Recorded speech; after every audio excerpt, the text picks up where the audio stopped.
네, 오늘 우리 설교 제목이 그 형제들까지도 예수를 믿지 아니함이로라 라는 제목입니다.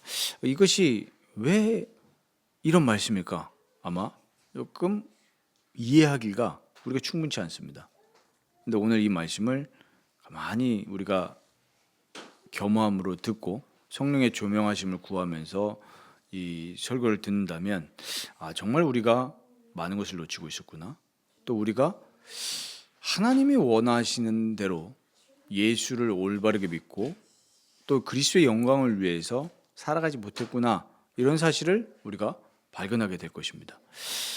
많은 사람들이 예수를 왜 믿는가, 또 왜 살아가야 되는가, 예배하면서 살아가는 것이 과연 어떻게 살아가는 것인가, 이거에 대해서 분명하게 정리되어 있지 않은 경우가 많습니다. 그리고 복음을 어떻게 전해야 되는가, 이런 부분도 상당히 갈등하는 분들이 많은 것 같아요. 그런데 안타깝게도 이런 여러 가지 굉장히 본질적인 질문들임에도 불구하고 우리도 명확하게 정리가 안 되어 있을 경우들이 많고, 이런 질문들에 있어서 또 내가 스스로 하는 질문들에 있어서 이 쉽사리 답변을 하지 못하는 경우가 많습니다. 예수를 왜 믿는가, 이런 가장 본질적이고 기초적인 질문임에도 불구하고 가끔은 우리가 나도 헷갈릴 때가 있단 말이에요. 어쩔 수 없습니다. 왜 그러냐면 이런 모든 경우들은 실제로 하나님의 말씀이 내 심령 속에 와닿지 않은 상태일 때 그런 경우가 많죠.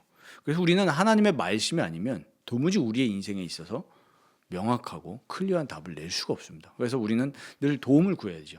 하나님의 말씀이 우리에게 생생하게 와닿아지고 하나님 그 자체로 또 하나님의 얼굴을 보는 그런 말씀이 되어져서 이런 본질적인 질문들에, 그리고 정말 하나님이 원하시는 본질에 최대한 가깝게, 그걸 우리가 순전하다라는 표현을 하죠. 이 땅에서는 완벽한 건 없습니다. 하지만 최대한 순전하게 우리가 하나님의 영광을 기뻐하며 즐거워하다가 주님 앞에 가야 되겠습니다.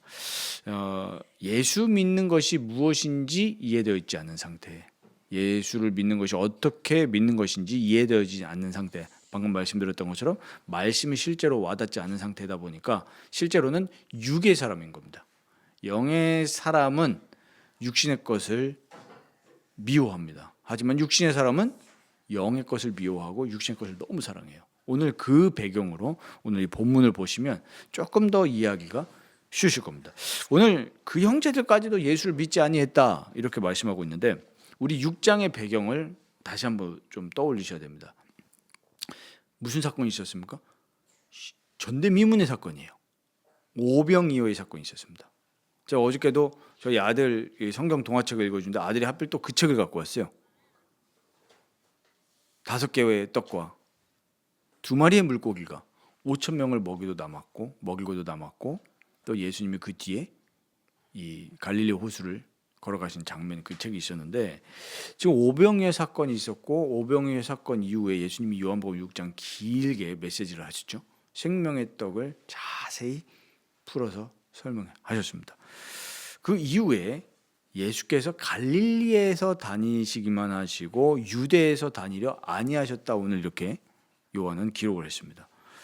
왜 그렇게 나오죠? 오늘 1절 보시면 그 후에라는 이 말이 나오죠. 그러니까 오병이어 사건과 생명의 떡 강화 이후에, 그 후에 예수께서 갈릴리에서 다니시려 하셨던 이유가 유대인들이 죽이려 했기 때문에, 드디어 이제 예수님을 본격적으로 미워하고 싫어하고 죽이려는 움직임이 나옵니다. 왜 그랬겠습니까? 이 생명의 떡 메시지가 정말 그들의 마음속에 큰 걸림돌이 된 겁니다. 이 메시지가 거북해요. 내가 생명의 떡이다. 내 몸을 먹고 내 피를 마시면 살리라. 이 메시지가 그들에게는 걸림돌입니다. 이 십자가의 메시지는 유괴 사람들에게는 큰 걸림돌이 됩니다. 받아들이기가 쉽지 않아요. 그런데 예수님의 형제들은 오늘 3절 4절 보니까 뭐라고 합니까? 당신이 행하는 일을 제자들도 보게 여기를 떠나 유대로 가소서. 여기서 말하는 제자들은 지금의 제자일 뿐만 아니라 앞으로 당신이 그런 여러 가지 표적들과 이적들을 행하면 많은 사람들이 따를 거 아니냐, 그런 사람들도 있을 거 아니냐. 그러니까 거기서 보게 여기를 떠나서 유대로 가십시오. 왜요? 거기는 훨씬 사람들도 많고 더 갈릴리에 있는 사람들보다 수준이 높은 사람들이 많습니다. 중심지 아닙니까?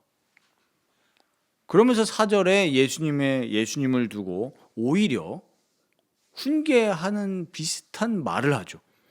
스스로 나타나기를 구하면서 묻혀서 일하는 사람이 없다. 요즘 시대가 무슨 시대입니까? 옛날부터 있었던 말인데 지금은 더하죠. 자기 PR 시대라는 말이 벌써 몇십 년 전부터 있었는데 지금은 진짜 아예 1인 미디어 시대가 됐기 때문에 내가 내용만 있고 어떤 조금만 그걸 꾸밀 수 있는 능력만 있으면 얼마든지 연예인도 될 수 있는 시대입니다. 그렇지 않습니까? 유튜버로 데뷔해가지고 지금 연예인들하고 노는 사람들이 꽤 되지 않습니까? 얼마든지 가능한 시대가 왔단 말이에요. 그러니까 그 말입니다. 아니 내가 나타나기를 구하는데 그럼 묻혀서 일을 하겠냐 이 말입니다. 예를 들면 그거죠. 야 제가 저희 딸 보고 야 너 연예인이 되고 싶어? 그러면 뭐라고 하겠습니까 우리가? 보통 요즘 뭐라고 하죠? 어른들도 이제 익숙해져서 뭐 하라고 합니까? 야 유튜브에 올려봐 이러잖아요. 그 말입니다. 당신이 하는 일을 나타내야 되니까 여기 묻혀 있으면 안 된다 이 말입니다. 그러니까 이 일을 행하려 하거든 자신을 세상에 나타내십시오. 충분히 할 수 있는 말입니다. 야, 이 친구가 너무 탤런트가 있어서 나타내라. 우리가 자녀들 보고 그런 말 하지 않습니까? 그거 마찬가지입니다. 예수님의 형제들도 제자들도 예수님이 행하신 일을 봤기 때문에 야 이거는 많은 사람들이 봐야 된다. 그런데 5절에는 뭐라고 합니까? 이거를 두고 평가하기를 그 형제들까지도 예수를 믿지 아니함이로라. 겉으로 봤을 때는 이 말씀이 우리가 이해가 안 됩니다. 정말 이해가 안 되죠. 왜 이거를 두고 예수를 믿지 아니했다라고 성경은 기록했을까요? 우리가 성경 전체를 보면은 하는 메시지가 일관됩니다. 뭐냐면 인간의 죄와 그 인간의 죄가 우리에게 어떤 비참함을 갖고 왔는지 끊임없이 인간의 불순종을 그 인간의 패악함을 계속 드러내고 있습니다. 그러면서 우리 이따 오후의 설교에서도 말씀드리겠지만 아담의 행위 언약이 실패한 이후에 하나님은 인간을 향한 구원 계획을 세우셨는데 그분이 바로 메시아, 바로 오늘 우리가 말씀하고 있는 예수님입니다. 거기 예수님을 통한 구원을 얘기하고 있는데 이 형제들과 예수님을 따르던 제자들 그리고 앞에서 지난주에도 봤지만 예수님을 떠나갔던 많은 사람들 심지어 제자들까지도 무엇을 깨닫지 못했냐면 인간의 죄가 무엇인지를 진짜 못 깨달은 상태입니다. 사실은 복음은커녕 율법에 이르지도 못한 상태예요. 율법을 제대로 받았다라고 하면은 내 죄를 깨닫게 되어 있습니다. 아, 내가 정말로 하나님을 찾지 않는 비참한 죄인이구나. 하나님으로 살아가지 않으려고 하는 비참한 죄인이구나 이 사실을 깨닫게 되는데 이 예수님의 형제들조차 죄를 못 깨달으니까 예수님이 왜 오셨는지를 모르고 있는 거예요. 그게 지금 인간의 상태입니다. 예수님을 앞에 두고도 이 구약에 예언되었던 바로 그분이 이분이구나 이 사실을 깨달을 수가 없는 절망의 상태인 거죠. 그건 깨달을 수가 없습니다. 희망이 없어요. 인간은 스스로 이 하나님의 말씀을 깨달을 수가 없습니다. 성령의 조명하심이 없으면 내가 죄인이라는 사실을 못 깨달아요. 그러니까 기껏 하는 소리가 예수님 당신은 대단한 분이시기 때문에 당신이 좀 알려줘야 되지 않겠습니까?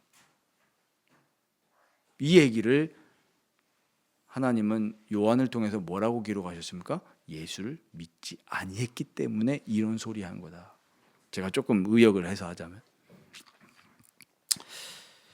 이거를 두고 비슷한 장면이 있습니다.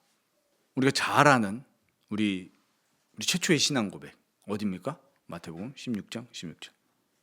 너는 나를 누구라 하느냐? 어떻게 보면은 우리 교리문답 아닙니까? 예수님 물어보신 거예요. 너는 나를 누구라 하느냐? 신앙 고백의 시초입니다.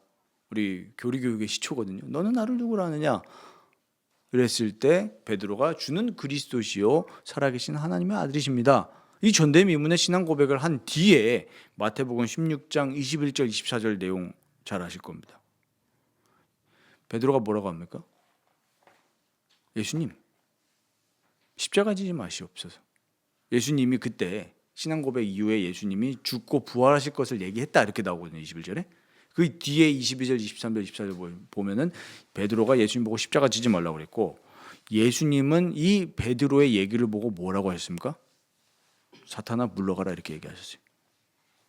우리 육신적으로 보면은 예수님이 십자가 지시지 않는 것은 굉장히 우리 인간적으로 봤을 때는 존중하는 겁니다. 고통당하지 말라고요. 그런데 예수님은 이 베드로의 이야기를 보면서 뭐라고 얘기하셨냐면 하나님의 일을 생각하지 아니하고 도리어 사람의 일을 생각하는도다. 오늘 이 본문하고 연결지어서 생각해 보십시오. 당연히 우리 입장에서 봤을 때는 야 내가 죽고 부활할 것이다 믿습니다 아멘 이렇게 하면은 우리 입장에서 봤을 때는 야 쟤 뭐야 스승이 내가 죽는다고 하는데 고난당하고 죽는다고 하는데 믿습니다 아멘 눈물 흘리면서 예수님의 은혜가 풍성합니다 이럴 사람이 얼마나 되겠냐고요. 그러니까 당연히 베드로는 십자가 지지 마옵소서 당연한 얘기입니다. 그런데 예수님이 이거를 사탄아 물러가라 하나님의 일을 너는 생각하지 않는구나 이렇게 얘기하셨단 말이에요. 지금 예수님의 형제들도 당신을 나타내 주십시오 복된 거라고 생각하니까요. 예수님이 병자를 치유하시고 사람들에게 먹을 거 주시고 하는데 얼마나 복된 일입니까 우리가 생각하길 땐. 그런데 너무나 놀랍게도 하나님은 이것을 보고 예수를 믿지 않았다. 심지어는 마태복음 16장에는 마귀야 물러가라 사탄아 물러가라 너는 사람의 일만 생각하는구나. 우리가 이걸 보면서 정말 우리를 깊이 돌아봐야 됩니다. 이 전적 타락한 인간의 모습은 하나님께서 우리를 그리스도께로 이끌어 주시지 않는다면 우리 인간은 정말로 비참하고 처참한 존재입니다. 생각하는 게 철저히 무슨 중심이에요? 내 자아 중심입니다. 그러니까 이 제자들과 예수님의 형제들도 하나님의 일을 생각을 못하는 거예요. 뭐만 생각해요? 내 기준, 내 입장에서만 생각할 수밖에 없는 거예요. 하나님의 큰 일을 볼 수 없는 비참한 존재라는 겁니다. 하나님의 말씀, 하나님의 영광, 하나님이 하실 일이 뭔가 이걸 생각 못해요. 그냥 뭐만 봅니까? 내 앞에 있는 것만 보는 거예요. 그러니까 이 제자들과 형제들까지도 예수님을 앞에 두고도 깨닫지 못했죠. 이것을 보고 우리는 무엇을 할 수 있습니까? 인간의 전적 타락이라는 그 교리를 우리는 더 다시금 보게 되는 거죠. 인간 정말 악하구나. 하나님의 일을 도무지 깨달을 수 없는 존재구나. 그걸 우리가 보게 됩니다. 인간의 상태를 두고 우리는 뭔가를 기대하면 안 됩니다. 교회에서도 마찬가지예요. 우리가 아까도 제가 목회기도 했지만 우리는 필연적으로 내 입장에서 상대방을 생각합니다. 필연적으로요. 인간의 자아가 그렇습니다. 그 자아는 하나님이 창조하신 원래의 자아가 아니라 죄로 오염된 자아예요. 내 기준에서만 생각합니다. 그러니까 저도요. 개척을 했을 때 여러 가지 마음의 생각들이 있지 않겠습니까? 소망도 있고 서원도 있고 그렇겠죠. 그런데 우리 인간의 내면에는 너무나도 악으로 가득 차서 아무리 선한 행동이라도 내 의가 들어가 있거든요. 그러니까 무슨 생각을 하는 겁니까? 하나님, 그래도 내가 거짓된 교리를 깨닫고 올바르게 하나님 앞에서 신앙생활을 하고 이렇게 하고자 하는데 왜 내가 이렇게 마음고생과 육신의 고생도 해야 됩니까? 라고 생각하는 게 자아란 말이에요. 거기까지는 괜찮아요. 거기까지는 괜찮은데 사람은 뒤이어서 무슨 생각을 합니까? 하나님을 원망하기 시작합니다. 그게 인간의 자아예요. 그러니까 필연적으로 내 자아 중심으로 생각을 하니까 나를 도와주지 않는 사람은 다 뭐예요? 버러지들인 거예요. 나를 도와주는 사람은 뭐예요? 은인이고. 이게 인간입니다. 그 사이에 뭘 안 바라보죠? 하나님을 바라보지 않습니다. 성경은 인간을 두고 어떻게 얘기하냐면 창세기 6장 5절에 보시면 사람의 죄악이 세상의 가득함과 그 마음의 생각의 모든 계획이 항상 악할 뿐임을 보시고 이게 인간입니다. 아기도 그래요. 아기도 그렇고 뭐 80살, 90살 먹은 노인분도 마찬가지입니다. 예외 없습니다. 학력이 어떻고 재산이 어떻고 상관없이 인간의 생각은 다 악할 뿐이에요. 하나님의 은혜가 없으면 심지어 목사조차도 목회하는 목적이 뭡니까? 나를 드러내기 위한 목적이 될 수도 얼마든지 있다는 거죠. 야, 그렇게 생각하면 무시무시합니다. 정말 무시무시합니다. 하나님의 일을 해놓고도 지옥 갈 사람들이 생각보다 많을 수 있습니다. 굉장히 두려운 거예요. 저는 이 말씀 묵상하면서 알겠는데 예전에도 이 말씀 가지고 설교를 한 적이 있으니까 알겠는데 왜 이거를 하나님께서는 악하다, 이 예수를 믿지 않았다고 얘기를 했을까? 아니, 예수님이 사역을 드러내는 건 너무 좋은 거지 않습니까? 가지고 성경 곳곳을 찾아보니 성경이 일관되게 얘기하는 거, 인간의 자아와 인간의 뜻과 인간의 지혜로는 도무지 하나님의 큰 뜻을 알 수가 없구나, 이런 결론에 이르더라고요. 진짜 예수를 믿었다면 이 얘기를 할 수가 없는 거예요. 베드로도 마찬가지로. 그러나 피상적으로 종교적으로 예수님을 대했기 때문에 이런 얘기를 할 수밖에 없는 거예요. 놀라운 말씀이 있습니다. 요한복음 7장 7절 오늘 읽었는데, 세상이 너희를 미워하지 아니하되 나를 미워하나니 이는 내가 세상의 일들을 악하다고 증언함이라, 이렇게 말씀하셨습니다. 우리의 가치관과 정면이 충돌이 되죠. 우리는 본능적으로 무슨 생각이 있냐면, 우리의 이 거짓된 자아는 하나님께 인정받고 하나님을 즐거워하기보다는 사람들에게 인정받고 사람들을 즐거워합니다. 그게 인간 본성이거든요. 그러니까 우리가 당연히 다른 사람들과 잘 지내는 것은 당연히 우리가 신자로서 마땅히 해야 될 행동입니다. 남에게 선을 베풀고 같이 교제하고 다른 사람을 즐겁게 해주고 당연히 해야 되는 것이지만, 그렇지만 또 이면에는 뭐가 있습니까? 우리가 세상 사람들과 가치관이 같을 수는 없습니다. 진짜 그리스도인들이라면. 그렇지 않습니까? 우리는 예수로 기뻐해야 되고 하나님으로 즐거워야 됩니다. 그럼 물론 뭐 일반 은총의 영역을 부정하라는 건 아닙니다. 당연히 하나님 주신 거니까 그거에 맞게 우리가 합당하게 즐거워해야 되지만, 우리는 본질은 눈에 보이지 않는 삼위 하나님, 영이신 하나님으로 즐거워야 되는 존재죠. 그래서 우리가 예배드리지 않습니까?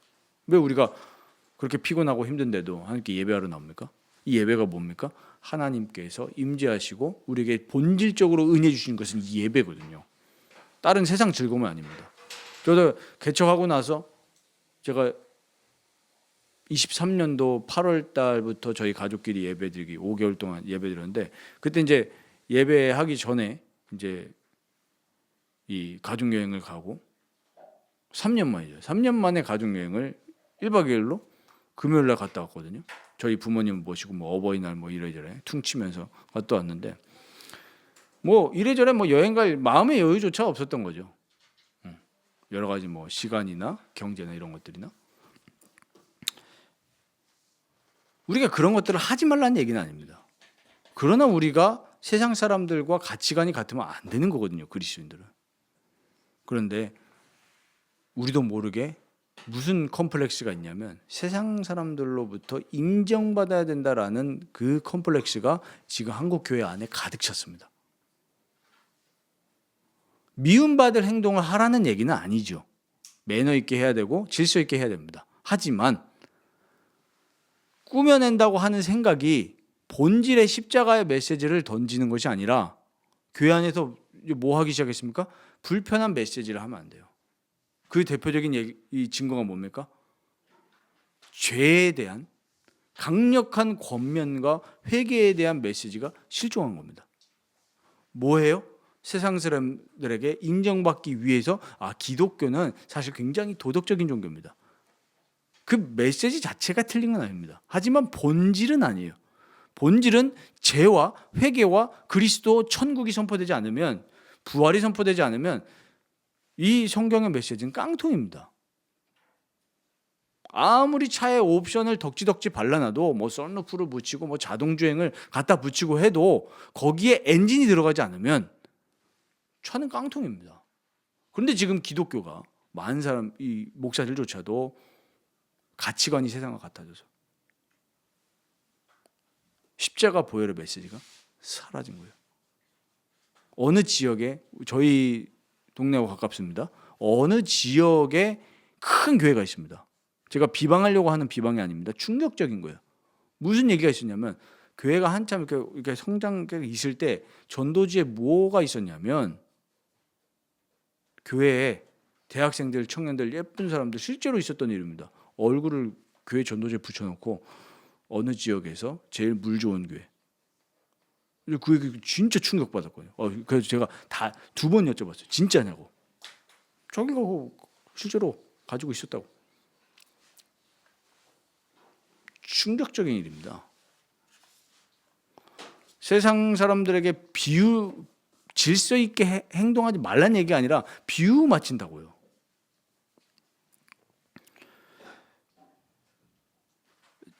진짜 눈이 열리지 않는 그런 비참한 죄인은 세상의 일들을 악하다고 증언하시는 예수님을 미워할 수밖에 없습니다. 그러니까 기독교인이라고 한 사람들조차도 교회에 와서 진짜 나의 죄를 정말로 발가벗은 것처럼 그리스도 앞에 내려놓고 나는 죄인입니다 라고 애통한 사람이 지금 교회에 없는 겁니다. 예수를 왜 믿습니까? 아까 서로 얘기했던 것처럼 그 본질적인 질문에 대해서 말씀으로 답을 찾지 못했기 때문에 계속 다람쥐 쳇바퀴 그리고 허공에다가 발길질하는 것처럼 진짜 본질 대신 예수님께는 가본 적이 한 번도 없는 거예요. 그러니까 예수님의 형제들처럼 이런 얘기를 할 수밖에 없는 겁니다. 그래서 우리는 그리스도와 연합해서 참된 것을 갈망할 수 있도록 하나님의 은혜와 도우심을 마땅히 구해야 되겠습니다. 우리가 그리스도를 믿고 그리스도를 따른다는 것은 뭡니까? 그리스도를 믿는다는 것은 지적으로 이해한 것뿐만 아니라 나의 삶의 가치관과 방향이 완전히 변화된 것을 얘기하는 거거든요. 우리 칼빈 목사님이 믿음에 대해서 얘기하시면서 지적 동의로만 끝나는 것이 아니라 온 마음과 삶으로 그 예수 그리스도를 붙들고 그렇게 살아가는 것이 참된 믿음이다 이렇게 얘기를 하셨거든요. 진짜 그러니까 그리스도를 믿고 따른다는 것은 뭐냐면 죄에 대해서 정말 혐오심이 생겨야 돼요. 남의 죄를 얘기하는 것이 아닙니다. 나의 자아에 물든 그 죄를 보면서 야 정말로 내가 하나님의 은혜가 없으면 늘 하나님을 즐거워하기보다 돈을 너무 사랑하는구나. 내 명예를 너무 사랑하는구나. 내 자아를 너무나도 사랑하는구나. 하나님을 묵상하기보다 내가 처한 환경을 묵상하기를 기뻐하는 것이 인간입니다. 남의 암보다 내 감기가 더 아프다는 게 사람이라고 세상에서도 얘기하잖아요. 하나님을 묵상하기보다 내가 지금 겪고 있는 질병의 문제, 내가 겪고 있는 가난의 문제가 하나님보다 더 큰 거예요. 그게 인간입니다. 이게 죄거든요. 이 죄에 대해서 혐오하는 거예요. 그리스도를 믿는 사람은. 그리스도인은 그런 사람입니다. 하나님을 즐거워하기보다 내 성공과 명예가 더 중요한 그 인간의 죄. 다 없어질 것인데, 다 썩어질 것인데, 아무 의미 없는데 그게 너무나도 하나님보다 큰 거예요. 이 죄에 대해서 혐오하는 것이 그리스도인입니다. 그렇기 때문에 죄에 대해서는 혐오하고 하나님에 대하여 하나님의 의에 대해서 사는 것이 그리스도인인데 로마서 6장 11절 14절에 그 얘기를 하고 있죠. 이와 같이 너희도 너희 자신을 죄에 대하여는 죽은 자요 그리스도 예수 안에서 하나님께 대하여는 살아있는 자로 여길지어다. 그러므로 너희는 죄가 너희 죽을 몸을 지배하지 못하게 하여. 그러므로라는 말은 항상 성경에서 너무 중요한 말씀입니다. 앞에 걸 얘기하면서 우리에게 적용점을 주기 때문에요. 죄가 우리 몸을 지배하지 못하게 하라는 겁니다. 우리 전인격을 지배하지 못하도록 통제하라는 겁니다. 몸의 사욕에 순종하지 말고 또한 너희 지체를 불의의 무기로 죄에게 내주지 말고 오직 너희 자신을 죽은 자 가운데서 다시 살아난 자 같이 하나님께 드리며 너희 지체를 의의 무기로 하나님께 드리라. 죄가 너희를 주장하지 못하리니 이는 너희가 법 아래에 있지 아니하고 은혜 아래에 있음이라. 우리가 진짜 그리스도를 믿는다는 것은 이제는 죄가 나를 통제하는 인생이 아니라 그리스도의 은혜가 나를 통제하기를 너무나도 갈망한 사람이에요. 내가 율법을 지켜야지 이게 아니라 그리스도의 은혜가 나를 통제하기 시작하면 나는 죄의 길로 가는 것이 아니라 의의 길로, 생명의 길로 자꾸 가요. 물론 이 성화의 길을 가는 여정 속에는 자꾸만 우리도 모르게 육육오 올라오잖아요. 자아가 올라오잖아요. 그럴 때마다 뭐 하는 겁니까? 그래서 회개하는 겁니다. 회개가 은혜예요. 아, 내가 이렇게 살아갈 수밖에 없는 죄인이구나. 오늘도 그리스도께, 그리스도의 은혜 아래에 있기 원합니다. 그러면서 하나님 말씀에, 이 하나님 율법에 순종하는 인생으로 자꾸 변화되는 거죠. 점진적으로. 한 번에 바뀌면 너무 좋겠습니다. 저도. 괴롭습니다. 그래서 바울이 로마서 7장에 갈등했던 내용들이 저에게 너무 은혜가 되는 거예요. 죄에 대해서 끊임없이 싸우는 인생, 그리스도의 은혜로. 우리의 내면을 살펴보시기 바랍니다. 나도 모르게 옛 자아와 세상을 사랑하는 것이 무엇인지를 돌아봐야 됩니다. 오늘 예수님의 형제들 보십시오. 이 사람들이 생각하는 가치관, 하나님이 말씀하시는 그 그리스도의 십자가와는 거리가 먼 겁니다. 멀어요. 그래서 저도 가만히 묵상을 해봤습니다. 내가 목회를 왜 할까? 근본적으로 내가 왜 살까? 왜 사십니까? 왜 사십니까? 이거 진짜 본질적으로 질문해야 됩니다. 많은 사람들은 자기를 나타내기를 원하지 죄에 대해서 싸우고 하나님을 즐거워하는 것이 내 인생의 목적인 사람은 거의 없습니다. 그래서 제가 가만히 돌이켜보면서 내가 목회를 왜 할까? 내가 왜 살까? 내가 자녀를 왜 키울까? 그 퍼센테이지 중에 내 자아가 너무 많은 거예요. 내 자아가 너무 많아요. 그리스도의 영광이 나를 통해서 빛나기를 원합니다. 이거는 말이에요, 말이에요. 꾸며내기 위한 말입니다. 근데 실제로 행동하는 거, 우리가 하나님 앞에서 나를 비치면 정말로 아니구나. 멀었구나. 우리는 이 생각이 들어야 됩니다. 내가 하나님의 영광을 위해서, 우리 소요입니다. 1문, 장로교인이라면 하나님의 영광을 즐거워하고 하나님을 즐거워하는 것이 인생 목적이다라고 얘기해놓고 하나님을 묵상하지 않잖아요. 나의 현실을 묵상하잖아요. 거기서 하는 기도가 과연 하나님 보시기에 합당한 기도일까요? 거기에 대한 모범을 다윗은 보여주잖아요. 인생이 큰 낭만과 위기에 쫓겼을 때 하나님을 찬양합니다. 그게 변화된 그리스도인이에요. 오히려 육신의 것이 풍족했을 때 다윗은 죄를 지었습니다. 오히려 육신은 가난했지만, 육신은 헐벗었지만, 육신은 고통을 당하지만 영은 제일 부유했던 시절이 다윗의 그 고난을 당하던 청년 시절이었습니다. 그건 우리에게 뭘 보여주죠? 정말로 우리가 힘써야 될 것은 예수님과 교제하는 것이다.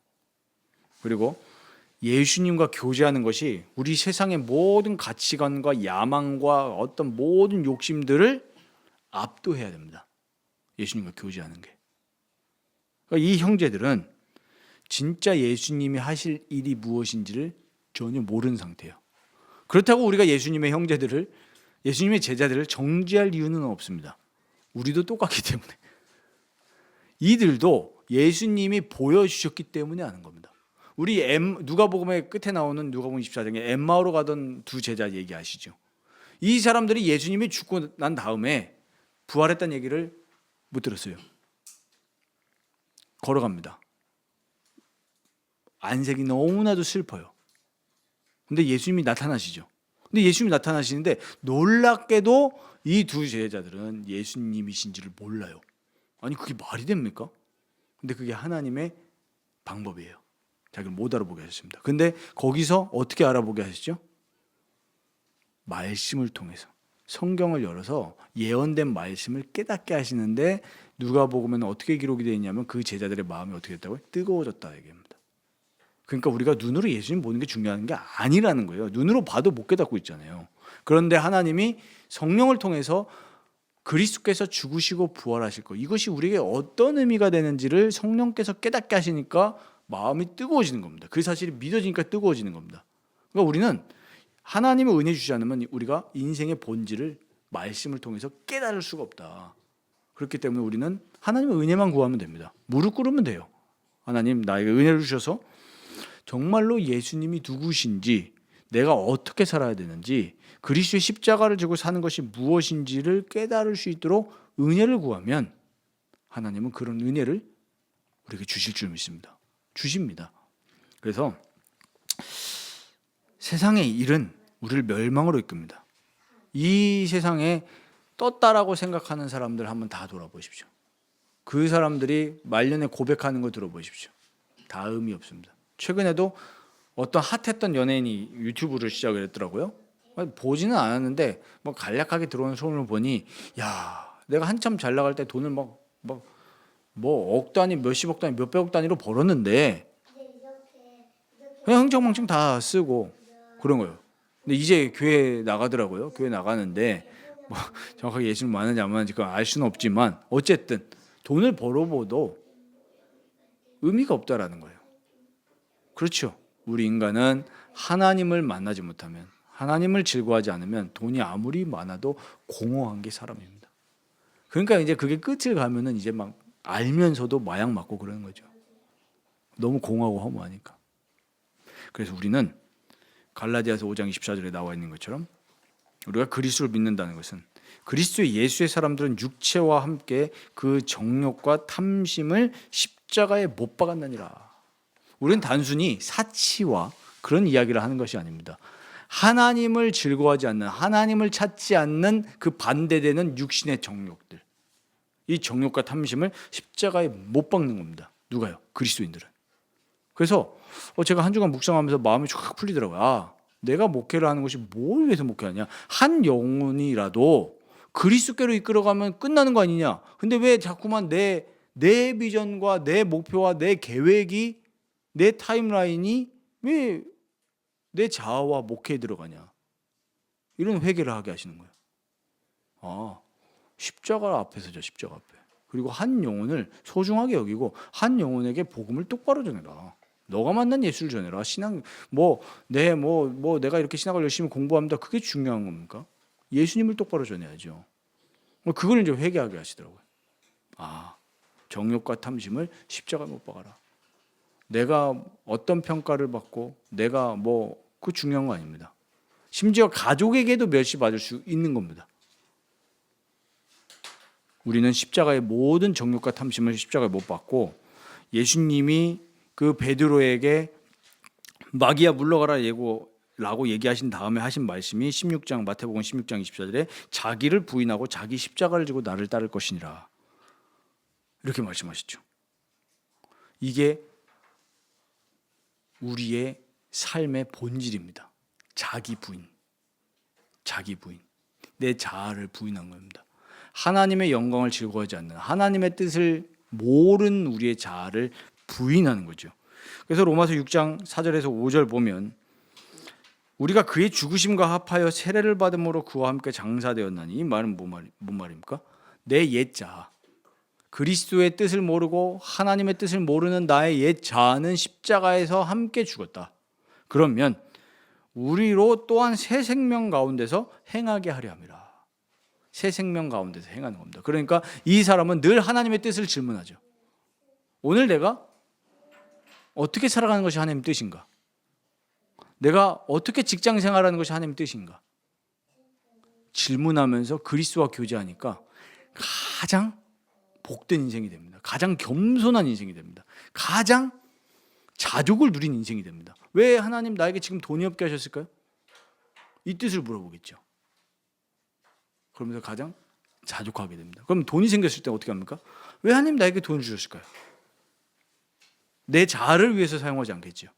하나님의 뜻을 위해서 사용하게 되어지는 그런 바울과 같은 자족하는 인생이 됩니다. 로마서 1장부터 11장까지 무슨 얘기를 합니까? 아주 중요한 복음의 교리를 이야기하지 않습니까? 오직 의인은 믿음으로 말미암아 살리라. 중요한 이야기를 1장부터 11장까지 얘기를 하는데, 12장으로 전환이 되면서 뭐라고 시작합니까? 그러므로.